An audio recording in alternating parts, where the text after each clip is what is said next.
આ જુઓ મારી સાથે જગદીશભાઈ હતા 1980 માં ખાવા ધાન નતું ને અત્યારે બે દુકાન બનાવી હતી દાખલા તરીકે હાલો ને આપણું ઓડિયન્સ સમજી જાય એટલે કહું છું એમ કીધું કે ભારતીય જનતા પાર્ટી એટલે બ્રાહ્મણ જૈન અને પટેલ ટૂંકમાં સવર્ણો એની પાર્ટી ભાજપ કોંગ્રેસ જવા દો રાજકારણીનું તો ભગવાન બચાવે જે થવું થાય કોઈ મામા માસીના નથી સીધો તમારે બ્રાહ્મણ વાણિયા પટેલ સહિતના જેટલા સવર્ણો છે એની તમારે બિલકુલ જરૂર નથી એવું સાબિત થાય તો પછી ક્યાંથી તમારો મેળ પડે તમારી જિંદગી આખી છાજ્યા જ કૂટવા નથી કે સવર્ણના કોઈ હોય તો એમ કે નાણાં મંત્રાલય એનું ગૃહ મંત્રાલય એનું વગેરે વગેરે ભલા માણસ આનું ગુજરાતી શું અત્યારે જે રાહુલ ગાંધી કહે છે એ આ મંડળ કમંડલ જે કહેવાય છે એ મંડળ કમિશનની માસીનો છોકરો કબીર કુઆ એક ही है पानी भरे अनेक बर्तन में ही भेद है पानी सब में एक આજના 21મી સદીના ટેકનોલોજીના યુગમાં માનવી વિજ્ઞાનની શિખા ઉપર બિરાજમાન છે આવા સમયે પણ આપણે જ્ઞાતિ જાતિના જે ભેદભાવના જે વાળા બનાવ્યા છે તેમાંથી બહાર નથી આવ્યા એમાં પણ ખાસ કરીને રાજકારણને લઈને વાત હોય ચૂંટણીને લઈને વાત હોય કે જ્યારે પણ કોઈ નેતાને લઈને વાત હોય ત્યારે જ્ઞાતિ છે તે સૌ પ્રથમ આવી જતી હોય છે ત્યારે હાલમાં કોંગ્રેસના નેતા લાલજી દેસાઈ છે તેમના દ્વારા એક નિવેદન આપવામાં આવી રહ્યું છે જેના ઉપર હાલ ગુજરાતભરમાં ચર્ચા થઈ રહી છે તેમના દ્વારા કહેવામાં આવ્યું છે કે બીજેપી એટલે કે બ્રાહ્મણ જૈન અને પટેલની પાર્ટીને આ પ્રકારના નિવેદનથી હાલ તો ગુજરાતમાં જે છે તે ચર્ચાઓ થઈ રહી છે ત્યારે ચર્ચાને લઈને વાત કરવા માટે આપણી સાથે વરિષ્ઠ પત્રકાર જગદીશ મહેતા સર જોડાઈ ચૂક્યા છે તો આવો તેમની સાથે જ સીધી વાત કરીએ વાત ગુજરાતી પર સર સૌપ્રથમ તો વાત ગુજરાતીમાં આપનું ખૂબ ખૂબ સ્વાગત છે સર શું કહેશો કે હજી પણ આપણે જોઈએ તો જે આપણી ઉત્ક્રાંતિની લાંબી મજલ યાત્રાને અંતે પણ હજી આપણે જે જ્ઞાતિ છે તેમાંથી બહાર નથી નીકળ્યા અને આપણે જોઈએ તો હજી આપણે દર ચૂંટણી હોય કે નેતાને લઈને કોઈ વાત હોય ત્યારે આપણે જ્ઞાતિમાં પહોંચી જતા હોય છે જ્ઞાતિના વાડામાં બંધાઈ જતા હોય છે તો આ પ્રકારનું નિવેદન સૌપ્રથમ તો સર કઈ રીતે જોઈ રહ્યા છે જુઓ લાલજીભાઈ દેસાઈ બીજા બધા પોલિટિશિયન્સની તુલનામાં કોંગ્રેસની થિંક ટેન્કમાંના એક ગણાય એટલે બૌદ્ધિક સેલ ભારતીય જનતા પાર્ટી જેને બૌદ્ધિક સેલ કહે છે એવા લાલજીભાઈ ગણાય અહીંયા જે જિગ્નેશ મેવાણીની રાજકોટ ખાતેની જેટલી સભાઓ સૌરાષ્ટ્રમાં જે હિટ ગઈ જે વિવિધ કારણોસર મોરબીના પુલથી માંડીને અહીંના ટીઆરપી કાંડ સુધીની વાતોમાં જ્યારે એ બધું થયું એના પાયોનિયર કયો કે એના પાયામાં કયો તો લાલજીભાઈની કુનેહ હતી ને આવડત હતી ને એના બધા સેવાદળના કાર્યકરો હતા એટલે લાલજીભાઈ જેવો માણસ જો આવું કે તો એ અત્યંત ગંભીર ઘટના કહેવાય બીજા કોઈ આવે ને ઇવન જિગ્નેશ મેવાણી કહેતોય ઠીક કારણ કે એ એવું કહેવા ટેવાયેલા છે હજી ગઈકાલે જ ડૉક્ટર બાબા સાહેબ આંબેડકરના નિર્વાણ દિને જિગ્નેશભાઈ મેવાણી અનેક જગ્યાએ જ્યાં કાર્યક્રમો કરતા હતા પોલીસે એની અટકાયત કરી કે એના કાર્યક્રમની જુદી વાત છે પણ એમાં એના જે શબ્દાવલીઓ હતી એ એની પરથી અપેક્ષિત હતી જેમ કોંગ્રેસમાં જગદીશ ઠાકોર આની પહેલાના પ્રેસિડેન્ટ હતા એ પણ બહુ છીછરા શબ્દો વાપરવા માટે તેને પંકાયેલા હતા એમ જિગ્નેશભાઈ પણ છઠ્ઠીનું ધાવણ યાદ કરાવી દઈશ આ છે તે છે એવી રીતે બોલવા ટેવાયેલા છે પણ લાલજીભાઈ પટેલ જેવી વ્યક્તિ આ પ્રકારના જાતિવાદી વાત વલણમાં ઉતરી જાય એ થોડુંક ગંભીર કહેવાય હવે એને તમે એક સામો પ્રશ્ન કરો એણે એમ કીધું કે ભારતીય જનતા પાર્ટી એટલે બ્રાહ્મણ જૈન અને પટેલ ટૂંકમાં સવર્ણો એની પાર્ટી કોઈ પૂછે લાલજીભાઈને કે તમે એક સ્ટેટમેન્ટ આપી દો કે કોંગ્રેસને બ્રાહ્મણ જૈન પટેલ સહિતના સવર્ણોની લેશ માત્ર જરૂર નથી ચાલો તો ખેર તમને મુબારક તમારી વિચારધારા તમારે ફંડ લેવાથી માંડીને મત લેવા સુધી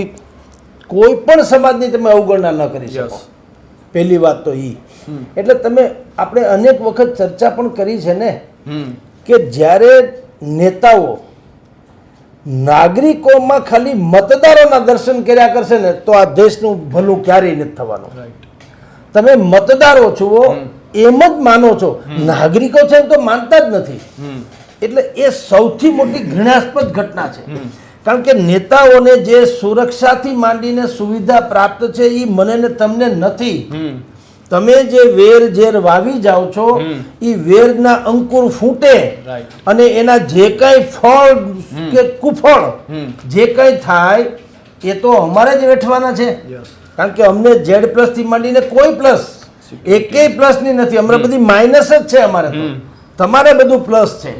તમે બોલીને વયા જાઓ છો, તમે તાળીઓની બોછાર ઝીલી લ્યો છો, તમે કદાચ નેતાય બની જાઓ છો, તમને મતે મળી જાય છે, ઓકે. પણ વોટ નેક્સ્ટ અમારું શું? રાઈટ.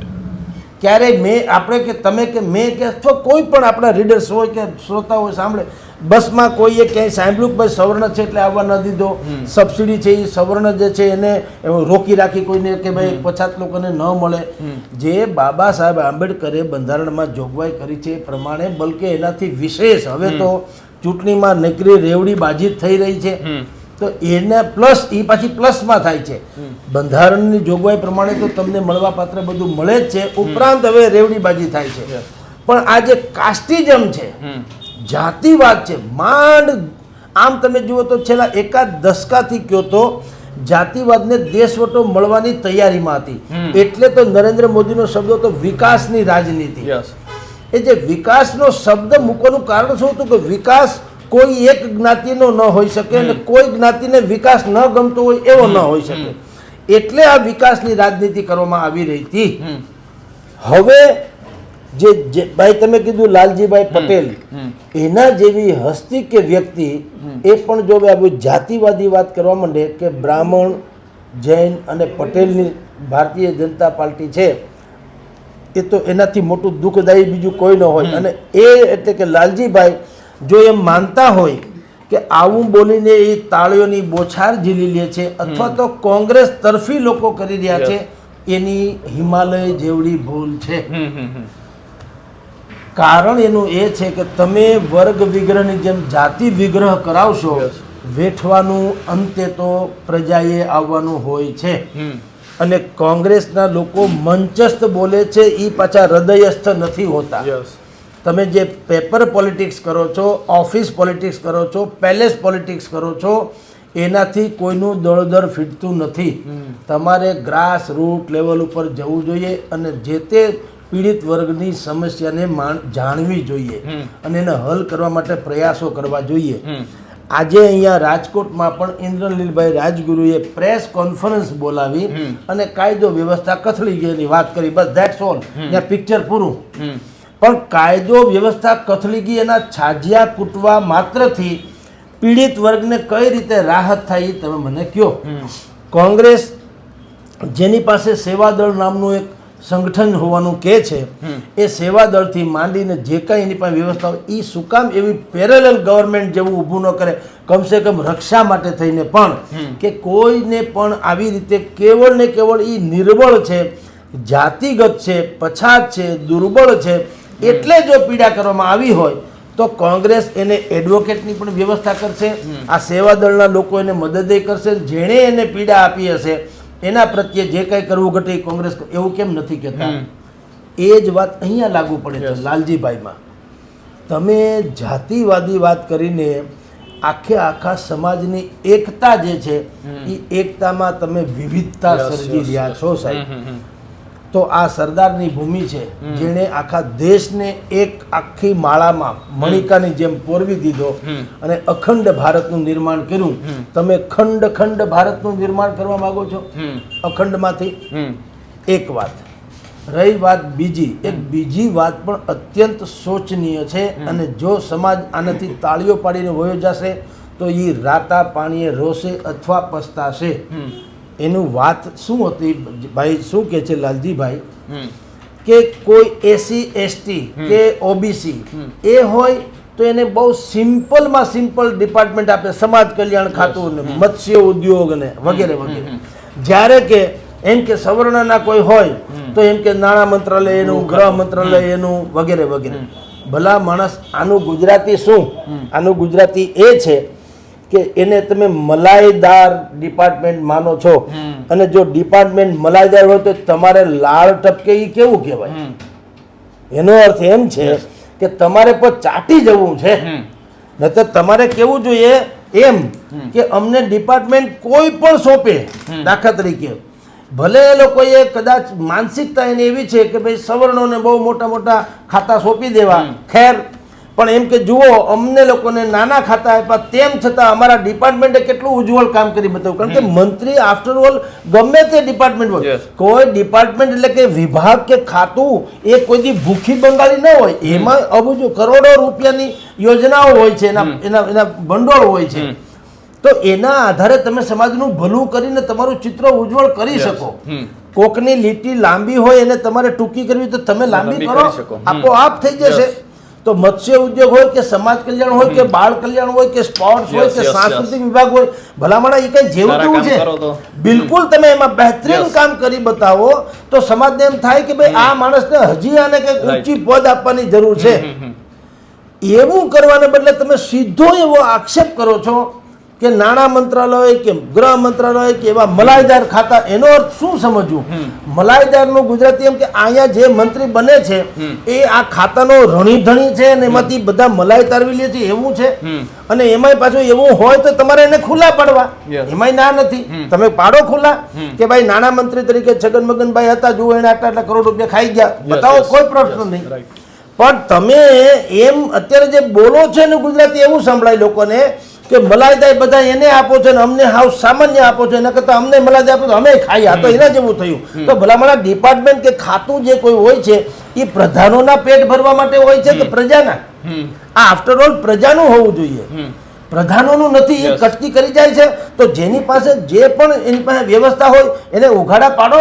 જેમ કે આપણે મીડિયા છે, આ હોય તો આપણે કહીએ છીએ ને આ ખ્યાતિ કાંડથી માંડી 60,000 કરોડનું ભાઈ ઝાલાનું કાંડ છે એથી માંડી નકલી પોલીસથી માંડી નકલી સીએમઓ પીએમઓ જેટલું કોણે બહાર પાડ્યું? મીડિયાએ તો બહાર પાડ્યું. ફરિયાદી તો કોઈ છે નહીં, મીડિયાએ બહાર પાડ્યું. એવી રીતે વિપક્ષ પણ એક થર્ડ એની જે ત્રિલોચન હોવું જોઈએ, ત્રીજી આંખ જેવું, તો એ પણ બહાર પાડો કે ભાઈ નાણાં મંત્રાલય ફલાણાભાઈને આપવામાં જુઓ એમાં એટલો ઘપલો કર્યો, કઈ વાંધો નથી, બહાર પાડો ને એને જે હોય બે નકાબ કરો. એ કઈ સબર નથી, કઈ એનું બહુ જેને કોઈ ઉપલબ્ધિ નથી, એ વિશેષાધિકાર નથી. પણ એમાં કૌશલ આધારિત આપવામાં આવતું હોય છે આપની જાણ ખાતર. અને જે રીતે તમારી એબિલિટી છે. જગજીવન રામ, બાબુ જગજીવન રામ તો એ નાયબ વડાપ્રધાન બન્યા હતા, બોલો. એની જ દીકરી મીરા કુમારી, એના જ દીકરી લોકસભાના અધ્યક્ષ એટલે બોસ ઓફ ધી લોકસભા એ બન્યા હતા, રહ્યા. આપણે બધા જાણીએ છીએ. તો એવું નથી, જે આવડત જેનામાં છે, કૌશલ જેનામાં છે, એને એના યોગ્ય બધા જ પ્રકારના હોદ્દાઓ મળે છે. આજની તારીખે બેન આપણા રાષ્ટ્રપતિ શ્રી છે, આદિવાસી છે, તો છે ને, તો એ ક્યાં છે તમે જુઓ.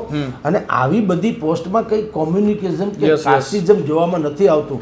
જો એવું જોવામાં આવતું હોત તો આપણે દુર્લભ કહી શકાય એવા રાષ્ટ્રપતિ તરીકે અબ્દુલ કલામને મળ્યા ન હોત, આપણે ગુમાવી ચૂક્યા હોત. પણ આ દેશમાં એવું બધું નથી. એટલે એ પ્રકારનું ઝેર મારી દ્રષ્ટિએ વાવવું પણ એમાં લાલજીભાઈ જેવો માણસ કરે છે ને એટલે જરાક વધુ આપણને શોક લાગે. આ માણસ પાસેથી આવી અપેક્ષા ન હોય કે તમે મલાઈદાર ખાતા બ્રાહ્મણ વાણિયા લઈ જાય. અને બીજું કે કોંગ્રેસ આવું કરીને બિલકુલ પોતાને એક છેવાડા તરફ લઈ જાય છે. ભાઈ તમે મેઇન સ્ટ્રીપમાં તમારે જરૂર આનો સીધો તમારે બ્રાહ્મણ વાણિયા પટેલ સહિતના જેટલા સવર્ણો છે એની તમારે બિલકુલ જરૂર નથી એવું સાબિત થાય તો પછી ક્યાંથી તમારો મેળ પડે? તમારી જિંદગી આખી છાજ્યા જ કૂટવા નથી. ભાઈ તમારે જ્યારે આગળ આવવું છે, બધા પાસેથી મત લેવા છે, તો સર્વ ધર્મ સંભાવની તમે વાત કરતા હો, સર્વ જ્ઞાતિ સંભાવ કેમ નથી કરતા? એટલે આ બધા પ્રોબ્લેમ છે. અને એ જે માનતા હોય ભલે કોંગ્રેસવાળા, તમે સમજો માધવસિંહ સોલંકીની સરકાર જેને ખામ થિયરી સૌથી પહેલા જાતિગત મૂકવામાં આવી હતી, એ ખામ થિયરીમાં ઘનશ્યામભાઈ ઓઝા સવર્ણ તરીકે મંત્રી અગર કોઈ હોતા એ ઘનશ્યામભાઈ, બાકી બધા જ ઓબીસી એસટી એસસી હતા. તો શું અમે તેદી સવર્ણો એમ કીધું કે અમને કાઢી મૂકે? કાંઈ નહીં. એ એક કાસ્ટિઝમ ઉપર રચાયેલી સરકાર હતી, એમાં એને ભોગવી લીધું, કોઈ ફરક નહીં અલબત્તા. પણ આ રીતે હવે એમાંથી આપણે સબક લેવો જોઈએ કે ભૂતકાળમાં જે કોંગ્રેસે કર્યું હતું એવું કરવાથી દેશનું હિત જળવાય એમ છે કે નહીં? જો નહીં જળવાતું હોય તો દેશનું હિત નહીં જળવાતું તો પક્ષનું પણ નહીં જળવાતું હોય. દલ સે મોટા દેશ હોના चाहिए, દલ નહીં. એટલે આટલી બધી દલદલ રાજનીતિમાં લાલજીભાઈ જેવો શિક્ષિત ને સમજણો માણસ પડે છે, જરાક આપણને વિચિત્ર લાગે છે. જી સર, લાલજીભાઈ દ્વારા શબ્દો બોલવામાં આવ્યા એનો અર્થ છે કે ક્યાંક ને ક્યાંક તો એ શબ્દો પડ્યા હતા, ક્યાંક ને ક્યાંક હૃદયમાં એ વિચારધારા પડી હતી. તો સર, હજી પણ આપણે જોઈએ તો સમાજમાં એ પ્રકારની વિચારધારા જોવા મળે છે કે જ્યારે પણ આ મત દેવા જઈએ ત્યારે આપણે પ્રથમ જ્ઞાતિ જોતા હોય છે. અને આપ જ જે રીતે દર વખતે વાત કરતા હો છો કે તમે સમાજ જોઈને મત આપો છો, પછી ક્યાં નેતાએ સમાજનું ભલું કર્યું, એ પ્રકારની સ્થિતિ જોવા મળતી હોય છે. તો સર, શું કહેશો કે હજુ પણ આપણે જે જ્ઞાતિ છે તેને જ જોતા હોઈએ છીએ, સૌપ્રથમ માણસ નથી જોતા. તો સર, કેટલી જરૂર છે કે માણસ જોઈએ જ્ઞાતિના બદલે? જો મેં શરૂઆતમાં જ કીધું કે જ્યારે નેતાઓની નજર નાગરિકોને બદલે મતદારો સમજવાની થઈ જાય ત્યારે આપણું ભલું જે થવાનું હોય ત્યાં સત્યાનાશ થઈ જાય. ગીત ગમે એટલું ઊંચું ઉડે, એનું નજર ક્યાં હોય? મળ ઉપર હોય, નીચે જ હોય છે. તો તમારી એ ઊંચાઈ બિલકુલ નકામી છે, કારણ કે આફ્ટર ઓલ તમારી દ્રષ્ટિ બહુ ખરાબ છે. એવી રીતે તમારું લક્ષ્યાંક જો ખરાબ હોય તો તમને અધિકાર જ નથી આ પ્રકારની કોઈ વાત કરવાનો. તમે સમાજ કે જ્ઞાતિ જાતિ વગેરે કરો છો તો જે લોકો તાળીઓના બોછારથી આ બધા નેતાઓના નિવેદનો વધાવી લે છે, હું એ લોકોને કહું છું તમે પોતાની જાતને તપાસો કે કેટલા વર્ષથી તમે આવી તાળીઓ પાડી રહ્યા છો. આજે આઝાદીનો અમૃતકાળ 75 વર્ષ થયા છે. ક્યાંક તો તમારા નામે જીતેલા માણસે તમારી પેઢીમાં કોકનું સારું તો કર્યું હોવું જોઈએ. હજી તમે ઓડિયન્સમાં છો અને એ જ મંચ ઉપર છે. તમને ક્યારે એવો વિચાર ન આવે કે ભાઈ 75 વર્ષ ગયા, હવે ક્યાંક અમારો વારો તો આવવો જોઈએ? ક્યાં છે આ બધું? એમ કહું છું. તો એ સમાજ નથી સમજતો અને તમે સમાજના નામે જે લોકો ચરી ખાય છે એને તમે તાળીઓની બોછારથી વધારે જાઓ છો. એક આપણી પંક્તિ બહુ બિલકુલ આમાં સટીક લાગે, ભલે એ તમને ગમે તેટલી સારી વાત કરતો હોય. આપણે જે કહેવાય છે આવી રીતના કે ખુદા તારી કસોટીની પ્રથા સારી નથી હોતી, જે હોય છે સારા એની દશા સારી નથી હોતી. ત્યાં સુધીની વાત તો ઠીક છે, પણ આગળની બે પંક્તિ છે એ આમાં બિલકુલ લાગુ પડે છે. એ પંક્તિ એવી છે કે જગતમાં સર્વેને કહેતા નહીં ફરો કે દુઆ કરજો. આ બધા જે નેતાઓ થઈ જાય છે તો પ્રજાએ એને કહેવું છે જગતમાં સર્વને કહેજો કે કહેતા કે નહીં ફરો દુઆ કરજો. એવી રીતે તમે દુઆ કરો છો એમ કરતા હું કામ ખબર છે? ઘણા એવા હોય છે જેની દુઆ સારી નથી હોતી. ઘણા એવા પણ હોય છે જેની દુઆ સારી નથી હોતી. તમે સમાજના નામે જે કરો છો તો સમાજ હજી ઓડિયન્સમાં કેમ છે?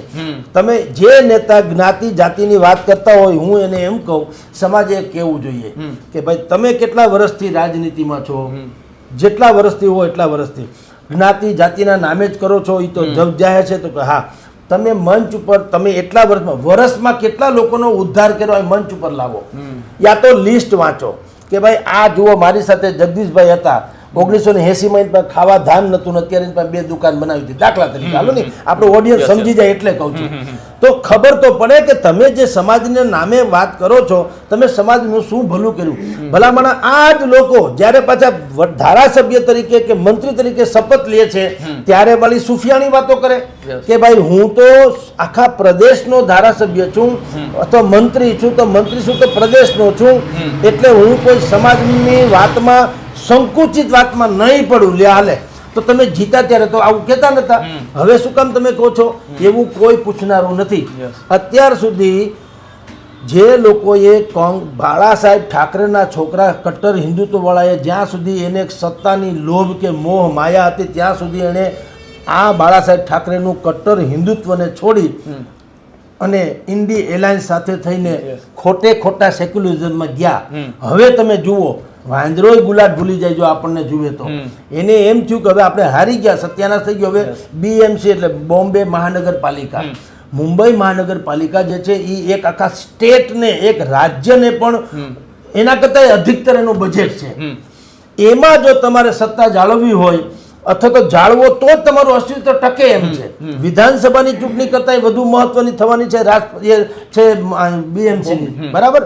તો એ મહાનગરપાલિકા મુંબઈની ચૂંટણી જીતવા માટે હવે ઉદ્ધવ ઠાકરે શું કીધું એના શિવસૈનિકોને કહેવાતા નજીકના જે કોઈ ટેકા બચ્યા છે તેને કે આપણે આ બધું જ ભૂલી જાઓ, ફરી પાછા હિન્દુત્વ તરફ આવો. એટલે તમે સ્વયં કહો છો કે તમારે ફરી પાછા ક્યારે આવવું પડે? તમે મૂક્યું હોય તો જ. તમે એક તરફ તો કહો છો કે મેં મૂક્યું તો નહોતું જ બાળા સાહેબ ઠાકરેનું, ન મૂક્યું તો ફરી આવવાનો ક્યાં પ્રશ્ન છે? આ જનતાએ બિલકુલ કાન દઈને સાંભળવા જેવી વાત છે. એવી જ વાત આ લાલજીભાઈની છે. દરેકે પોતાની જ્ઞાતિથી માંડીને એના આસપાસના લોકોનું ભલું કરવું જોઈએ, પણ તમે જ્યારે એ ક્યારે કરી શકો, તમે સમાજના નેતા હો ત્યારે. તમે ધારાસભ્ય બનો કે મંત્રી બનો પછી તમે કેવળ સમાજના નથી હોતા. તો એનો અર્થ એમ થયો કે હવે તો બીજી કોઈ જ્ઞાતિ હોય એને બીજી કોઈ જ્ઞાતિના લોકોને મત જ ના આપવા. આ તો સમાજની ચૂંટણી હોય એવું થઈ ગયું. એટલે તમારી જાણ ખાતર અત્યંત શોચનીય એવી વાત છે કે આ પ્રકારે જ્ઞાતિ જાતિના વાડા કરીને આપણા દેશને જે માંડ આ તમારે જેને નવી પેઢીને ખબર નથી, પણ જ્યારે વિશ્વનાથ પ્રતાપસિંહ રાજીવ ગાંધીની સરકારમાં નાણામંત્રી તરીકે બહુ ખ્યાતિ મેળવી, નાણામંત્રી તરીકે કહું છું, બહુ ખ્યાતિ મેળવી હતી. પછી શું થયું, એટલી બધી પોપ્યુલારિટી થઈ ગઈ, એટલે લોક પ્રસિદ્ધિ એટલી મળી ગઈ કે એને લોકોએ ઉકસાવ્યા અને વડાપ્રધાનના પદ માટે થઈને કીધું તમે લાયક છો એમ કહેવા માંડ્યા.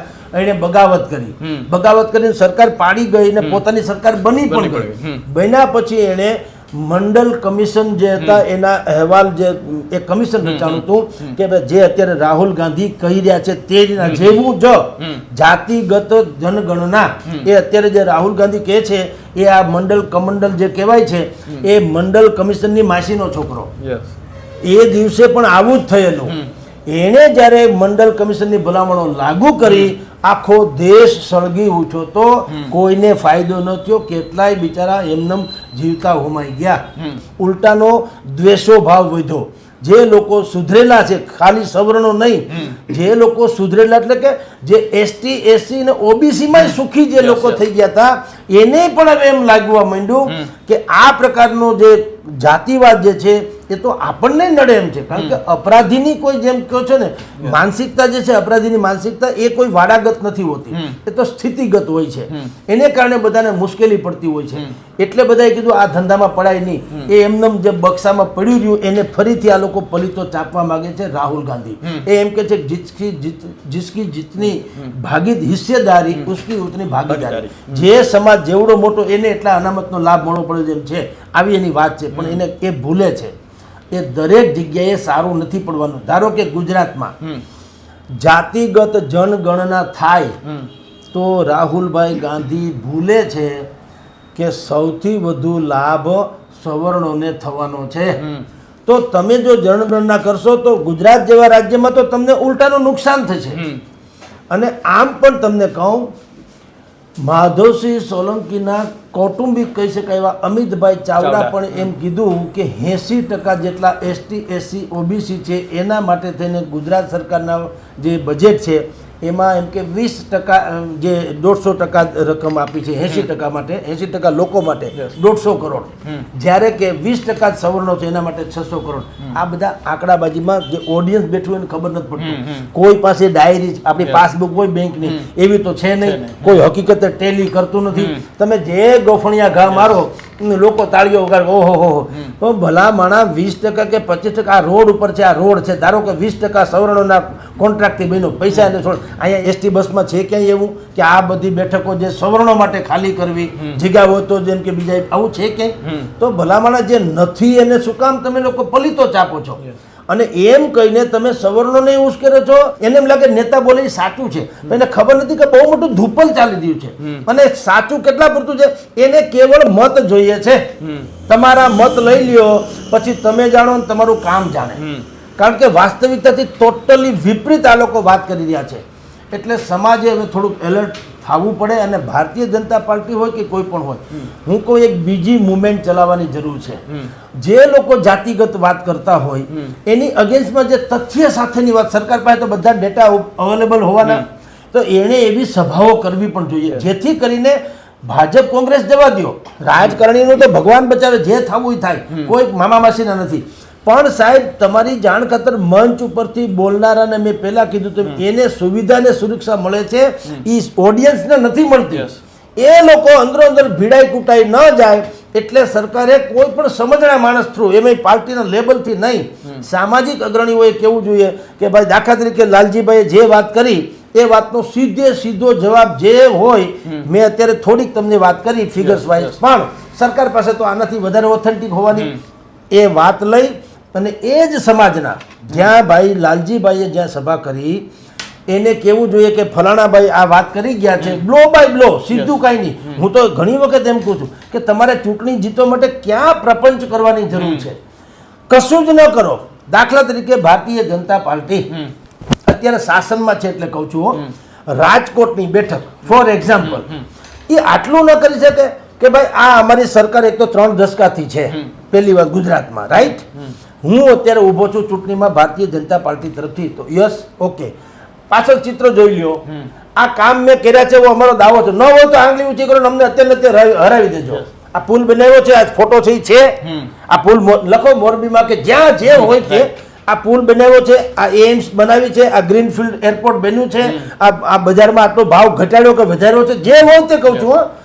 એની સામે બિલકુલ કોંગ્રેસ પણ એ જ રીતે કે વિપક્ષ જે હોય તે કે ભાઈ આ પુલ બનાવવામાં લોચો છે, દાખલા તરીકે શિક્ષણની વાત કરીએ આમ થયું, બધું ડિસ્પ્લે કરો ને લોકોને.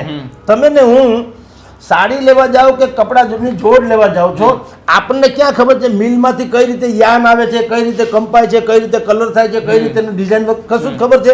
એક જ સેકન્ડમાં આપણે નથી ગમતી, કહી દઈએ છે કે નહીં. 150-200 કરોડના ખર્ચે જે પિક્ચર બનાવે છે, મનમોહન દેસાઈ હોય કે સુભાષ ઘાઈ હોય કે બાહુબલી જેવું ફિલ્મ બનાવે, દર્શક 50-100 રૂપિયાની ટિકિટ લઈને જાય, સિમ્પલ ને સોબર, એને ટાઈમ જ કાઢવો હોય માન લ્યો, તોય ગયો હોય તો શું કે ના ના કઈ દમ નથી, કહી દે છે ને 1 સેકન્ડમાં. એ પ્રજાને ક્યાં ખબર પડે કે આનું તમે જો એનું મિકેનિઝમ સમજાવો તો એને લાગે પણ એનાથી મતલબ નથી, એમ કહે છે તમે જે કર્યું હોય તે સારું નથી, ગમ્યું નથી. તો પ્રજાની સામે તમે ડિસ્પ્લે મૂકો ને કાંઈ કરો, મને જાતિગત શું કામ? તમે વિકાસ કર્યો છે તો 1 2 3 4 5 6 તમે કર્યું જ છે, ફોટો મૂકો. આ જો ગ્રીનફિલ્ડ એરપોર્ટ છે ને રાજકોટમાં, મૂકો કે ભાઈ આ એરપોર્ટ અમે કર્યું, ખોટું હોય તો ના પાડું, બહુ વાત નહીં. એક વાર આ સ્કૂલ અમે બનાવી, આ અમે ઓડિટોરિયમ બનાવ્યું, આ રોડ બનાવ્યા, આ પુલ બનાવ્યો, આ ફલાણું કર્યું, આ કારખાના બનાવ્યા, આટલું આ તમારી સામે છે આમાં. અને બીજું એના તથાકથિત લાભાર્થી છે એની પાસે સંખ્યા છે, જો તમારી સામે બેઠા. હું તો કહું ઓડિયન્સ એને જ તમે બોલાવો ઓડિયન્સ તરીકે પણ, બરાબર કે ભાઈ આ લોકોને આપણે ઓડિયન્સ તરીકે હું કહું છું. આ બેઠા છે ભાઈ લાભાર્થી, એને પૂછી લ્યો તમને શિષ્યવૃત્તિ મળી છે, તમને ફલાણું મળ્યું છે, તમને રોડ રસ્તા મળ્યા છે, તમે મળ્યા હોય તો હા પાડો, નહીં તો ના પાડો. આ સીધો પ્રચાર થઈ જાય. એમાં ક્યાંય જ્ઞાતિ જાતિ કરવી પડે નહીં, પણ તમારે એવું કરવું નથી.